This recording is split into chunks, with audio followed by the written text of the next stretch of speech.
You've been worried for a long time, and also you've been stressed, and this is built up over time to bring you to a point now where you are feeling spaced out. Perhaps you feel disconnected from yourself, disconnected from your surroundings. You're seeing yourself in the third person, or you're seeing the world through a pane of glass.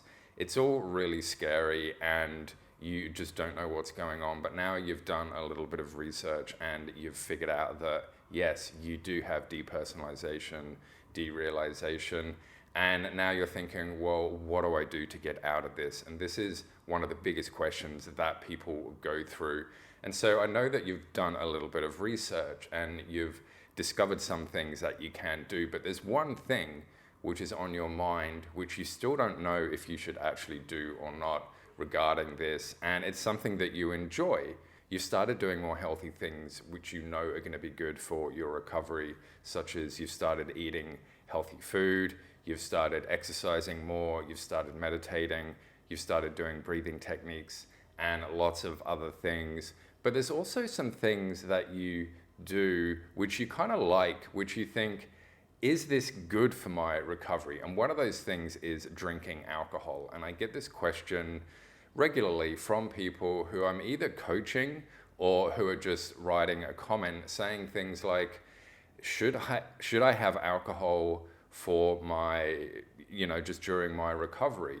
I've read that DPDR and alcohol doesn't mix. I've also read that it's okay to have it. So what should I actually do? The answer is very simple, and it should be part of your general attitude towards recovery, which is if you were doing it before you fell into this, then it's okay to do it now. Because one of the biggest things which is going to get you out of this is to continue living your normal life. So many people, when they fall into this, you stop doing so many things because you're worried, is this good for my recovery? Should I do this for my recovery? And these are very normal reactions to have. And I had them myself when I was going through my recovery. But the thing which is going to get you out of this, a very big thing, is keeping doing what you were doing before. So if you were to go out on the weekend and party with your mates, do that again. If before, when there was a special occasion and you'd celebrate and drink, then do that. If you'd like to have a glass of wine every night when you've finished your day, then keep doing that. Because the idea is that you're teaching your body that all these things are okay, all these things are normal. Because if you stop doing them, what you're telling your body is something's wrong. I don't like this. I should avoid this. This should be avoided because it's bad. And so that is just going to heighten the anxiety, and it's going to heighten your symptoms, and it's going to leave you in this longer than you should. A thing to consider too is that alcohol is a natural depressant, and it does dehydrate you.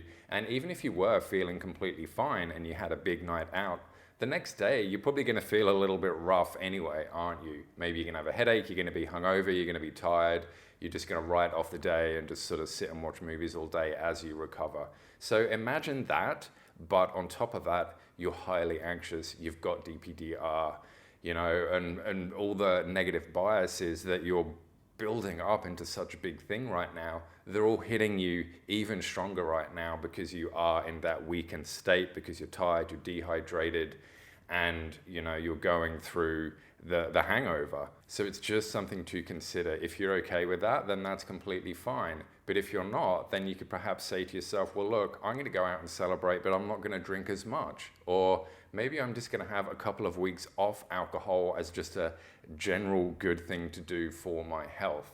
When I'm coaching people to recover from their DPDR and anxiety, this comes up a lot in so many forms regarding, should I do X, Y, and Z, or should I not do X, Y, and Z for my recovery?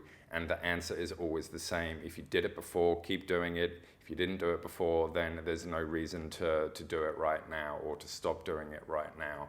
And what this does, it gets you back into your normal routine. It teaches your mind and your subconscious, which is the thing which is causing all this anyway, that it is indeed safe. Things are okay.